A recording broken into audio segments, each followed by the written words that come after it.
Okay, now before we start the Upanishad, there are one is a general prayer which is Sahana Bhavatu, and the other prayer is Bhadram Karnebihi, which is a specific prayer for that Upanishad. So today what I want to do in this class, if I can, I want to explain to you the meaning of these two prayers so that you know what you're praying for, right? And after that, from tomorrow we will start the text of Mandukya Upanishad. Okay? So the prayer which is Sahana Avatu, Sahana Bhunaktu. Okay. So now in this prayer, both the teacher and the student, they are both praying together. Okay. It's not only the teacher or not only the student, because it's a relationship. Okay. So for this, as I really loved when the class started, Neeru said, now she's no longer our friend Nima. There is a different relationship. Okay? For this hour, there is a different relationship. The relationship is that of a teacher and a student. Okay? After this 1 hour, again you can think of me as your friend, but here, right? So there is you are entering. And for any learning to take place, the effort has to be done by both the teacher and the student. Okay? So both of them are praying together. What are they praying for? That they are saying Sahanau Avatu. Avatu means Avatu Rakshatu. Let us be protected. Okay? This learning, as we saw from so many stories that everybody gave, and that is that when it is your time, it happens. And if it is not your time, one obstacle after the other, and it will never happen. Okay? So this is where one needs protection. Okay? Now that I have got this, first of all, to come to this teaching itself is a big thing. Okay? Having come here, again, don't think that then there are no obstacles. Okay? The obstacles can still continue. So he says, please protect us. Please, the teacher is saying, please protect me and my students, and the students are saying, please protect us and our teacher, so that this learning can take place. Because so many things can go wrong, right? But that it happens is something that you don't take it for granted. You ask for it. You use your free will to say, let us be protected.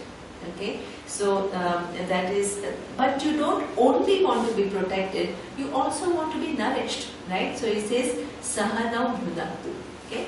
So because you are not just kind of wanting this knowledge just for your intellectual curiosity, as I said, it is a philosophy on one hand. What is a philosophy? Philosophy is something when you look into the world and you think about what is the world, what's your role in it. So these are some of what we call philosophical questions, right? But so therefore, you can call it Indian philosophy, but it's not just philosophy, it is also what we call spirituality. Okay? So what is the difference? What is the difference between philosophical inquiry into the world and a spiritual pursuit? Spirituality requires belief. Requires belief? And philosophy only depends upon logic. Okay. Anybody else? Is it from individual to the universe, to a larger everything? Exactly. See, this very premise that what Vedanta is talking about is a belief is not the traditional view. Okay? I will talk about what is Vedanta. I will talk about it because it's very, very important. So we are not here talking about, I'm giving you some set of beliefs, right? And I'm dribbling it in your mind saying that now this is a belief and you have to believe me, right? What I'm showing you, as Carl is saying, that Vedanta wants to make you see the reality. Okay? The reality can never be matter of belief. Because belief means, by definition, belief means something which is non-verifiable. No logic. Right? Exactly. And it is non-verifiable, and it need not necessarily conform to logic, right? So if that is the case, you have really, there is no room for questions. Because I am giving you my set of beliefs and I am just telling you now you accept it. And you have no other way but to just accept it. But please understand, Vedanta is not about belief. It's about inquiry into what is. Okay? So that means what distinguishes Vedanta from just a normal philosophy and makes it into spirituality, the reason is not that it is belief-based. Please, it's not. Okay? There is something else which makes Vedanta a spiritual pursuit, and that is to do with what Niru is saying is, it's not just an inquiry, I'm sitting here and just, thinking about, the stars and the universe and the time and the space and whatever, right? It is very much to do with all of that, but it is also to do with myself, right? How this change of my perception about what the reality is, how it is going to help me to live my life better. So there is a connection with reference to self-transformation. Okay? A philosophy may or may not lead to self-transformation, because a philosopher can just be removed from the philosophy that the person is thinking about. Right? Here it touches the very person, right? And it is all about changing of that person in how the person thinks, how the person transacts, how the person views the life, and there is a huge shift. And this is what we call it is transformative learning. Transformative learning is that it is not just, it's not like mathematics where I acquire a lot of knowledge, I use my logic and I understand everything, but I remain untouched. Okay? It is about how I change as a result of what I understand. So that means it is philosophical, at the same time it is spiritual. That is a very, very important thing, because you don't remain untouched. It's very interesting. Recently, I saw a play called Einstein. Okay, it is played. It's an excellent play. I think it's a brilliant play, and it is played by Nasruddin Shah. And it was playing at a theatre. It's a play, and in that you have this. They show the genius of Einstein, who is thinking about such subtle things, right? And then he himself is narrating his own life, right? He is shown as he is 70 years old, and he is narrating his life about his discoveries and how he thinks about universe and how is Newtonian physics and how he saw something, the theory of relativity kind of totally shifted the vision of the world. All that he talks about, and he talks about his personal life in between, right? And in his personal life, when he thinks, he recounts his life, there are so many regrets, right? And he says, there are two things which actually really struck us. He says that I think his wife or his somebody who was his companion or whatever, when she was dying, right, and she was there in that other room, he says, I didn't even have time. I was so caught in my own world of theories and my equations and this and that, I didn't even go and spend any time with her. Okay? And he himself says, okay? And he says that, when my son, his son was a schizophrenic, okay? And he says that he was sent to some asylum, and he says, I didn't even go and visit him. Okay, I was so busy with my world of science. Okay? So that means you have on one hand this amazing thinker who shakes the whole understanding of reality that the humanity has carried for such a long time. He's a genius. Nobody can deny that, right? But he is such a kind of, at times, such a failure at the level of his personal interaction.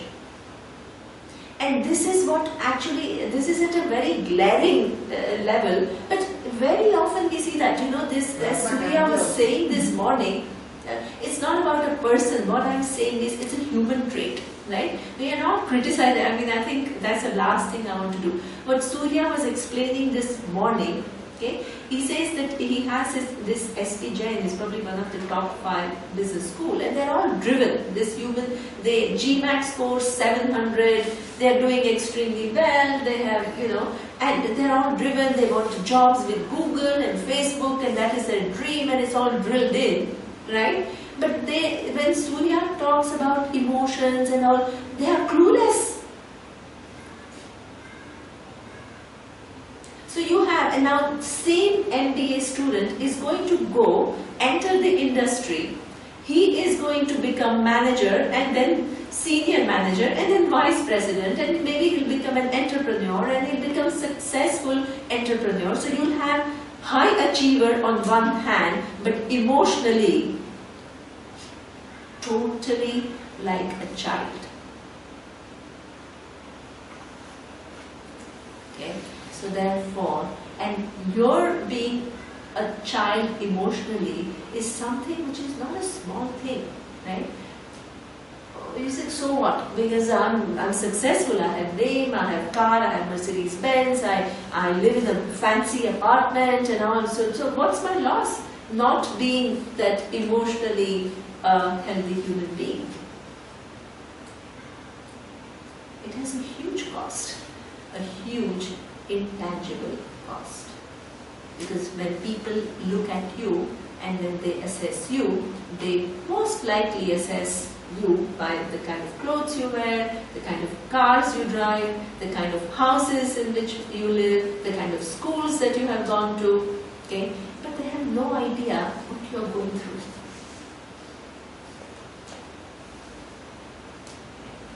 And this is the cost. And the cost is huge. The burdens that Savita was saying that we carry, and the way when we build up, and the kind of life that we have, right? What? Everything, I can be surrounded by everything beautiful, everything that everybody else will envy. And what do I think about myself and about my life? Okay? What I think about myself and what my life is, that's what really counts. And when you have to interact with emotionally person who is not emotionally mature, then it's not only that person suffers in some way, but you may bring about a lot of suffering to people around you. It's a huge cost. Because you relate to world, you don't just, So that means, and then you start what? Legacy of confusion. You treat your wife in one way or your husband in another way, then your children. The whole legacy of confusion, all the problems are carried on for generations. Don't think of it as a small loss. Okay? So you want that nourishment. You ask for that nourishment. You don't take it for granted. So you say, let us be protected and let us also be nourished, so that we are not only one track in our pursuit of Vedanta. Because Vedanta, for Vedanta also, there is this people get intellectual kicks out of Vedanta. Because it makes you see the world in such a different manner. Okay? So there is a danger, as I was saying in the morning class, that you will get totally fascinated by this thinking aspect of Vedanta, and you will try to bypass your emotional life. Okay? You cannot do that, because the world is such that unless you do that, this will not be complete. So let us be nourished in a way that we are, or some people are so only thinking about emotional things, right? Anything which is not emotional doesn't interest them. This is too difficult. That's another block. Because I just want to take care of, my relations and all that. Now, what is the relationship of time and space? How does it concern me? That becomes another block, right? Because if you're living in this world, right? But Surya, I think he gave, I love the example he gave to his students, and he says, you know, when you are marketing, when you are a marketing manager and you are launching a product to the market, how much research you do? So much, right? About the product, the taste, the preferences, the competition, the pricing, I mean, so many different aspects, you know. You can spend years doing that. Okay? Now, you are launched in this world, in this countless, this limitless, this flow of time. You drop on this earth, right? And you don't think at all about, where am I? Where do I want to go? What is it that I need to do to get what I want? You just do what people are doing. People are so busy doing so many different things, and you just blindly keep on doing it. So how much time we spend on ourselves thinking about some basic questions? What do I want from my life? What is the purpose of life? So this is something that these inquiry, don't think it's an abstract inquiry, right? It is something so essential for human soul to make sense of one's life. Don't think that only your day-to-day emotional thing is the end. Don't think like that. So that's why it is philosophical pursuit as well as spiritual pursuit. They are both connected. You have to have a larger picture, larger understanding of what the world is, what is your role in it, what is the cause of the universe, what's your relationship to it, right? And at the same time, you also then need to live your life differently. It's both. And that's why it makes it a very complete pursuit. Okay? We all have a tendency to either get totally attracted by one or the other, and we miss the other one. So here, nourishing us means what? I need to make effort in both the directions. Okay? So this is what we say, sahanau punartu. Then in order to make this learning fruitful, saha viryam karavavani. Let us both make efforts. That is wonderful. Okay? The teacher has all the knowledge, but imagine that the students are sometimes, sleeping in the class, or they are not inspired, or they are, Surya says some of the students, they have no clue of what I am saying. So they are just with their computer and they are doing whatever they are doing. Okay? So no matter how much he has prepared, right, how much effort he has made, but how is going to be the result? No, not adequate. Or if the students are all very inspired, but Surya feels, oh yeah, now these students are dumbos. What will they understand? So let me just prepare one class and I'll just go and deliver, right? I don't care. Whoever is there, I'll just prepare one class and I'll deliver it. Will it be a good learning situation? That means for learning to take place, you need smart teachers and smart students, and both have to make an effort. Okay? And that you don't take it for granted, you remind. So let us both make an effort to learn. We are given this opportunity, let us make the best out of it by putting in our effort. Free will. Today somebody said this new age, they use this brilliant, this amazing catchy words, right? Free will. Free will, very important. Sahaviryam karavavani. I have to make an effort. Just because this situation is given to me, it's not enough. I have to make my own effort. Constantly I have to make an effort. Okay? And so I remind myself that I have to make an effort, and teacher also reminds oneself, I have to make an effort. Okay? So sahaviryam karavavani. Let tejasvina adhitam astu. Let our teaching be brilliant. Okay? So, oh my God. Okay? So let whatever we are here to learn, let us put in all the effort so that we can turn it clearly. Okay? Mavid Vishavahayi, let there not be any obstacles. Okay? The obstacles can be then 3 times Shanti, Shanti, Shanti. Okay? Why 3 times Shanti? Because there can be 3 different types of obstacles. Okay? One is what we call Adhyatmika. Adhyatmika obstacle is obstacles centered on oneself. Okay? The other is Adhi Bhautika. The obstacles which are what? Centered on the physical environment near you. And the third is Adhi Daivika. Things which are totally beyond your control or your comprehension. Adi Devika. Adi Devika.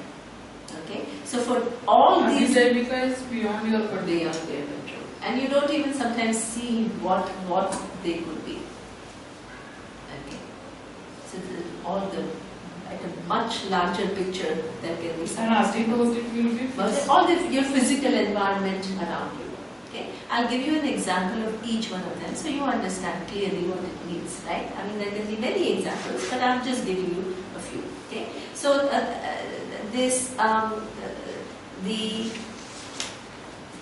obstacles centered on yourself itself can be of many different types.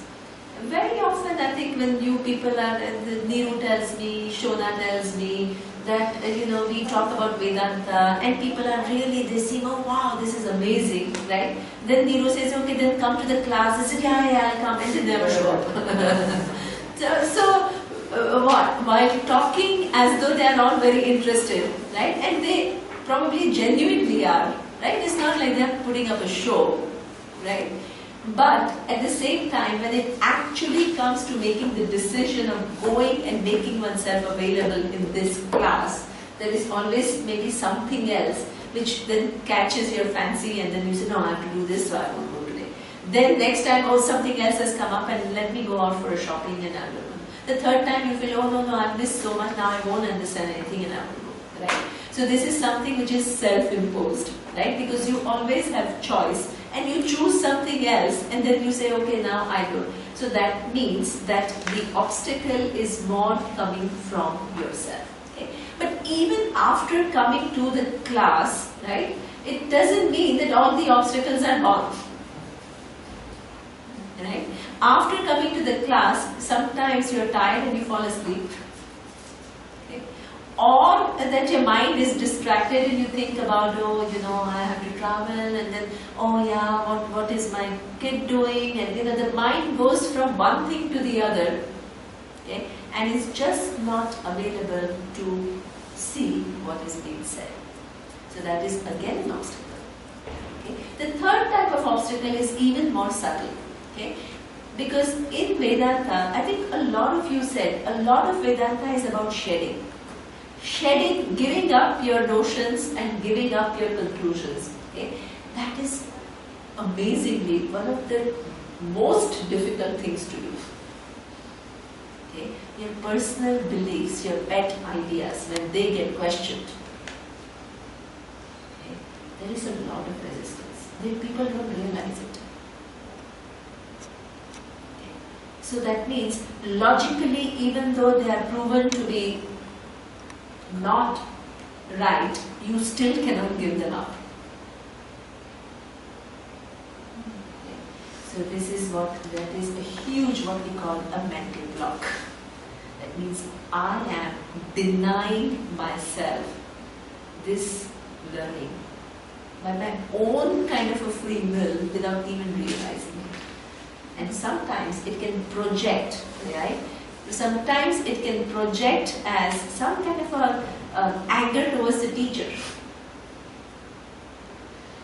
or frustration towards the teacher. You get angry and you take everything personally. When an idea by a teacher is negated and you are made to see that how it is not a logically viable idea, people think that the teacher is dismissing me. It has nothing to do with you. people all take it personally. But as a role of a teacher, if I have to show you the truth, I have to show you the ideas which are not the truth. I have to let you give up the ideas which are not the truth. That is my job. I'm not here to please you and say, oh, wonderful idea, and yours is also equally wonderful, and yours is equally wonderful. I will not teach you anything if I do that. A teacher is, if I'm giving a subject matter, if I'm showing a subject matter, right, about which you have conclusions, which are not what in keeping with what is, my job is to make you give those things up so that you can see this reality clearly. So I have to negate ideas. And it is nothing to do with personally criticizing anyone or group of people, or it is nothing, no, nothing. When in fact it was very nice in this play Einstein, okay, he says that Newton was a brilliant physicist. The humanity has learned so much from Newton. We are indebted to him for all that we have got from him, but I didn't agree with most of his ideas.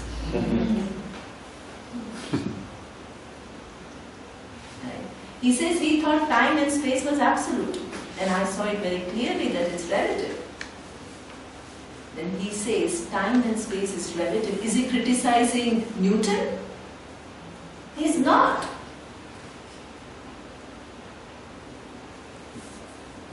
Okay. He sees certain things and he has to negate, because you can't have two realities coexisting. Time and space is absolute and time and space is relative, and both are right. It's not possible.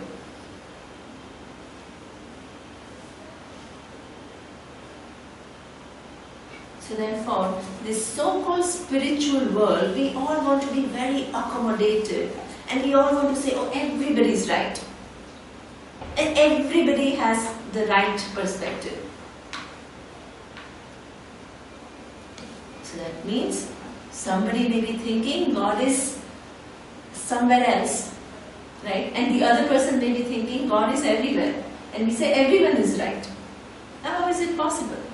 Two are contradictory.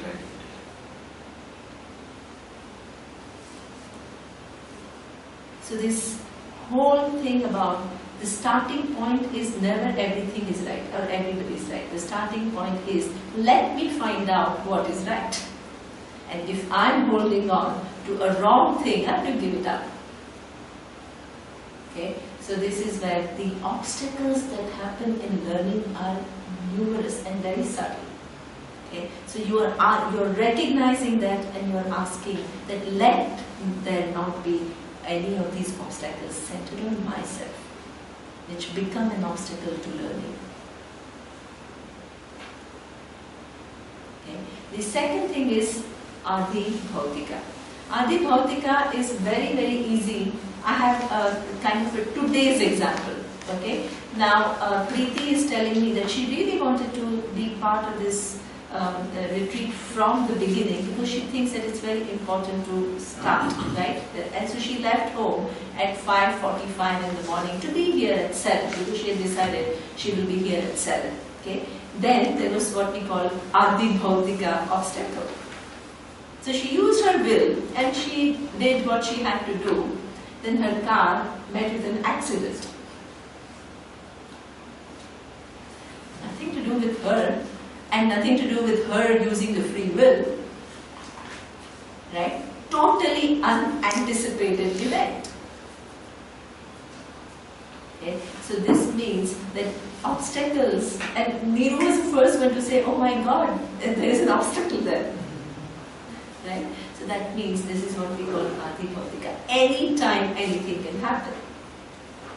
Who knows? Right? So you ask for all the external factors to be conducive so that the learning can take place. And the third is Adhidaivika. Adhidaivika are so many factors at work, right? Imagine that there is a cyclone, or there is, a kind of a flood, or your flight gets cancelled, or there are like so many totally things which are the plays of nature which are totally beyond your control. That can happen. Okay. So you also want all those unknown factors which are at work. You so much want to learn Vedanta, but you find that intellectually you can't get all the ideas because it's too intricate. Are you going to change your IQ? Are you able to change your IQ? Or you really want to be a good human being? You are struggling with this kind of a victim psychology, but you can't totally get over it because you use your free will, but it doesn't mean from one day to the other you will be all this ideal person that you want to be. There are so many other unknown variables that are working, and you want those unknown variables to be in your favor. Help you, bless you, so that this knowledge, this opportunity that you have been given is fully utilized. Prayer. You don't take any learning situation or teaching situation for granted. Start with a prayer. Okay? Now this is a general prayer that we use for all the learnings. Then there is a next prayer which we will do in the next class. So you guys panicking that I hope Ray doesn't, she goes into the second explanation. So that we will do the next time. Bhadram Pranidhi. Okay? So if you have questions tonight, we will do. Otherwise, I may use the time to explain this so that we can proceed with the text. Yes. Yes? Because we are only here for 10 days and I do want to finish, I mean it's quite intricate, so I need to. Om Purnamadav Purnamidam Purnat Purnamudachyate Purnasya Purnamudachyate